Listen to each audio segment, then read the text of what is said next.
Hey everybody, how are you? It is time for this week's edition of Three Words and a Story, and I like to do this as kind of a reflection for the week, and also to kind of share some information that is coming our way that is helpful to you. So our first word, we've got props today, ghost man. All right, do you guys know what a ghost man is? When I was a kid, we played a lot of games outside, and we only had a few children in the neighborhood. So we would play a wiffle ball game or a kickball game. It was 2 against 2 or 1 against 2 or 1 against 1. You had to have a ghost man. You had to have somebody who would, if you got a hit and got to second base, you said ghost man on second, and then you went back up and you kicked again, or you hit again, or you did whatever, but you played. And so what I want you to do in terms of ghost man is, we had some situations come up this week with children at play. And what I mean by that is, at recess, we had a couple of incidents where kids could not manage themselves on the kickball field or the football field at recess. And the problem, I think, comes from the fact that in some ways, we have committed as a society to doing a ton of organized sports, which is great. I'm all about it. I used to coach baseball. I love that. But we have to be able to play by ourselves and manage ourselves. And so I thought about the ghost man today because I thought there's a basketball coach. He's a teacher at Harrison High School that I am friends with. He's no longer the coach there, but his name is Jeff Van Arsdale. And his wife, Lori, used to be our PE teacher. And she always said, my husband always said, kids can't play with a ghost man anymore, meaning that they can't play without somebody telling them, who's out, who's in, who's doing that. And so I really liked that. I thought that was a really good thing to say. And so a couple things I want you to think about in terms of your children playing. And you're going to have some time over the next several weeks to have your kids at home and play. Avoid look at me. By that I mean, let your kids go play. If your child has to always have you watch him or her, then they're never independent. They never can solve problems. They can never do those things. When your child comes to you 15 times and says, look at this, look at this, look at this. Little issue there with the glitch. Sorry about that. They don't need you to always watch them play. So let them play. Let them settle their own disputes. Don't be the person who has to referee all the time. You have 2 children playing with Legos, an issue. Guys, go work it out. We need to be able to work things out in the world a little bit more than what we have. And don't always be the one that they have to go to. Make sure that they know that they have the means and the ability to solve their own problems. And it can't always be that mom solves it or dad solves it or grandma or grandpa solves it. Encourage them to go play. We had a Cole Professional Academy this past Friday, where we had some Purdue athletes. Peyton Stovall, assistant athletic director, and some of his athletes joined our students via Zoom. Marissa Hornung, who is a volleyball player, she said to the kids, I live by this motto. Will it matter in 10 minutes? Will it matter in an hour? And will it matter in a day? And if the answer to those things is no, move on. And I thought that was really good advice.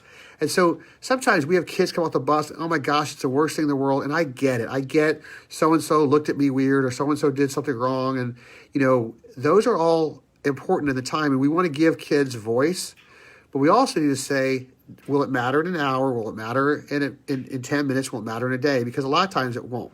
So remember, there's importance. Teach your kid the power of ghost man. Let them play by themselves, handle disputes by themselves a little bit as well. I walk the halls every day, try to do it 2 or 3 times a day. And I'm really amazed at something that doesn't happen every place, and that's the word order. When you have engaging work, when you have teachers that are out there working hard, they have procedures, they have relationships, the kids know that they're cared about, but they've given them expectations, they follow through, we have order. What I notice is when I walk the hallways, whether it's a kindergarten class or a 5th grade class, whether it's a 3rd grade class or a 2nd grade class, whether it's an art class or a music class or in a library, when it's time to work, our Cole Cubs work, and I appreciate that. It's important that we have learning environments in this building that are safe, they're comfortable, The students know that they're a part of something bigger, but they also can transition from place to place. They have the confidence that they have the means to go and do what they are asked to do, but also that the teachers have spent the time creating an environment where kids know expectations. They've taught them, they've retaught them. I will tell you, it's really nice to walk the halls and see a lot of order. So our second word is order. And we have a lot of good order in this building, and I appreciate that. Together is our third word. July 9th, my wife, my stepson Alex, and I were in the mountains of Colorado near Poudre Canyon. We came out of the mountains. It was my wife's birthday, and we got into civilization out of the mountains, and we had phone reception. And my phone was blowing up because at that point we had made the decision that we were going to come back to school and what that would start to look like. I will tell you, since July 9th, it has been a sprint for everybody from you as parents to the teachers, to the custodians, to our superintendent, to me, to the teachers, trying to figure all this stuff out. And we're still in a sprint, but we've done this together. And I said from the start, we will open in August, and we'll do it together, and we have. We are going to go on winter break starting on the 18th, Friday, and we will be gone for 2 weeks. January 4th, we're going to open in a remote setting for, it looks like 2 weeks, probably right after Martin Luther King Day, we will return.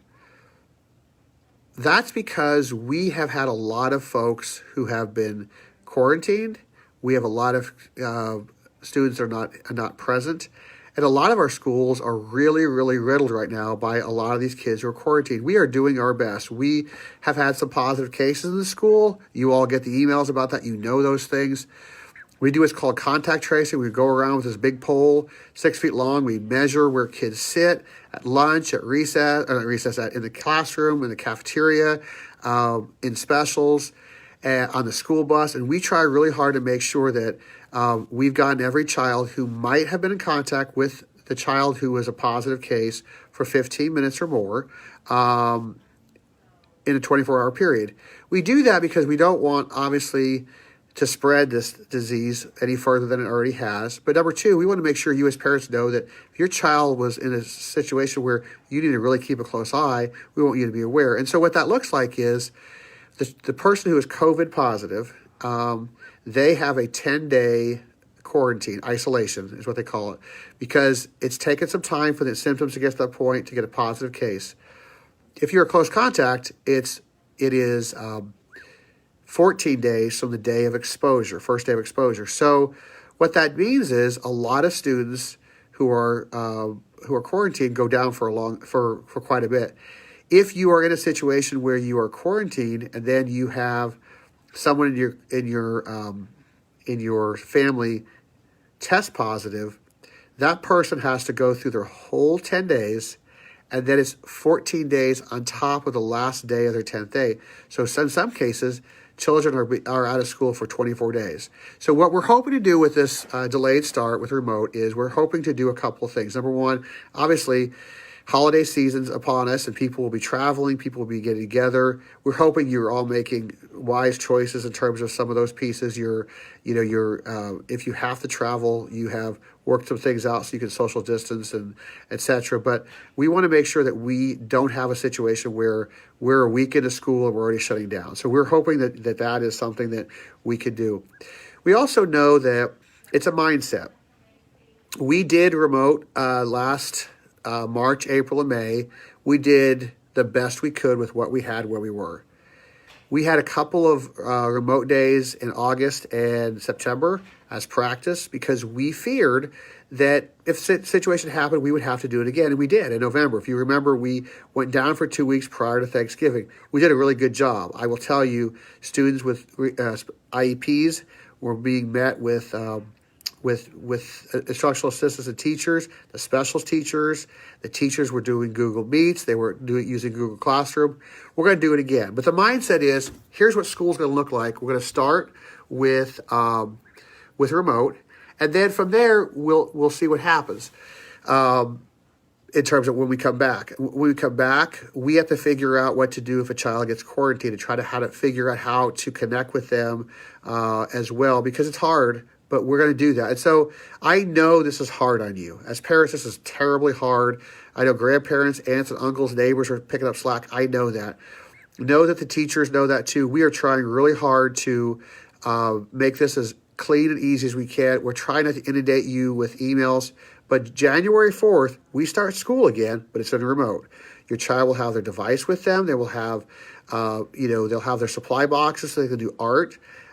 They will have a schedule for, when they get on to do a music lesson, when they get on to do their art lesson. They meet with the teachers for math and science and social studies and writing, and they're going to use their devices. They're going to be fine. But that's where our mindset starts. And then we hope after Martin Luther King Day is over, we can come back and be present and hopefully keep kids safe and not have to quarantine everything. There's hope, guys. The vaccination is coming. It will be in Tippecanoe County in the next couple of days or so, or maybe it already is. It's going to take a while to get it to everyone, but we've got to get through. And so I just really want to reiterate the word together, because there's been a lot of together this year. Our story for the day, homemade coleslaw. I don't know about you, but I am a coleslaw snob.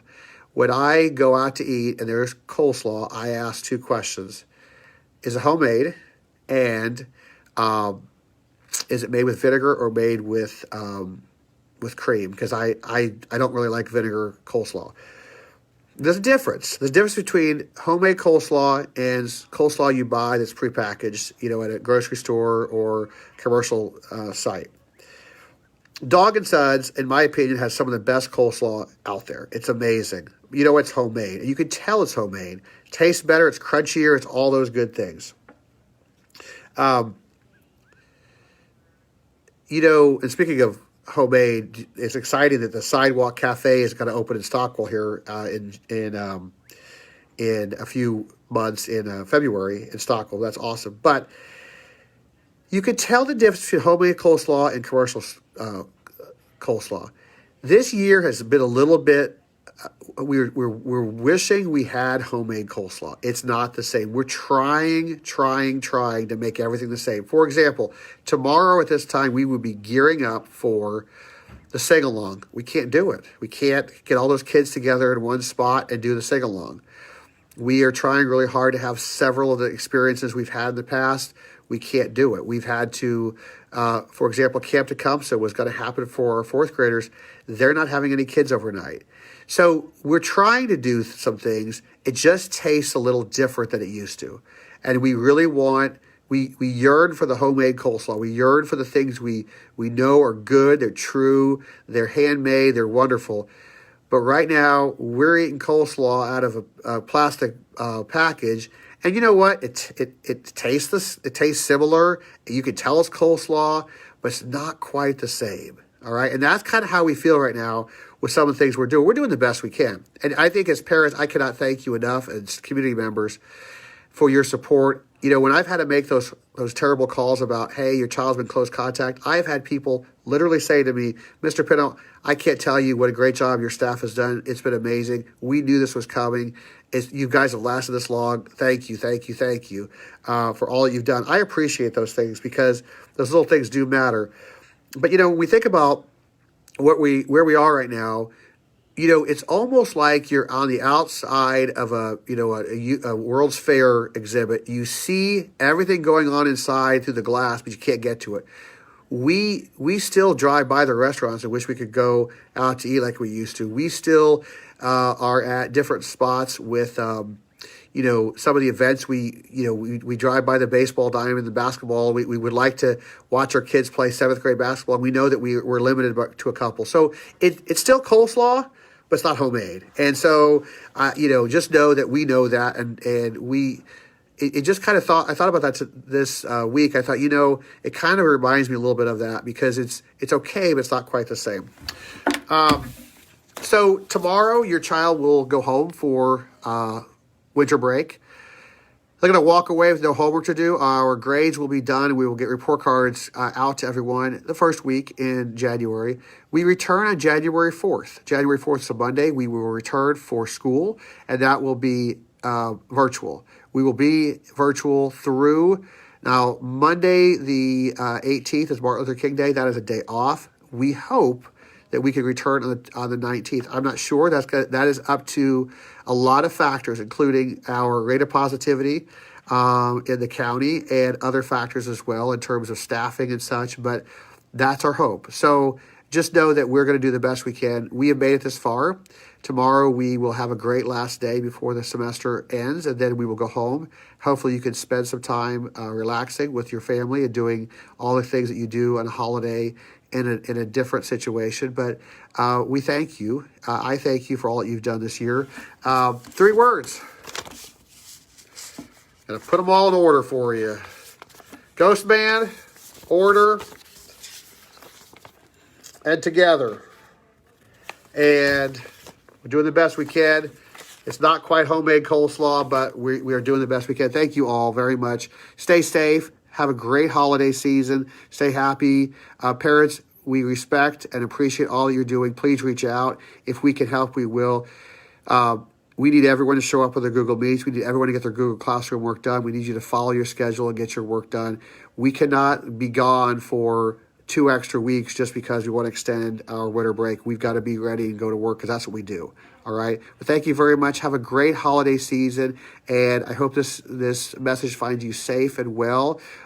Thinking of everyone who is alone during this holiday season, or we've had several community members who have been stricken by this disease. We've had a few community members in our area recently who've been involved in accidents, and we've had a few community members as well who have lost loved ones that we really worry about, and our hearts and thoughts are with you as well. So stay safe, have a happy holiday, and thank you all for what you do. 3 words and a story. I will see you after in the new year, 2021. And 2021 will be a new year, new start. We've got this thing. We've got 2 more weeks of 2020. We're done, and we're gonna have a great year ahead of us. Thank you all. Have a great day.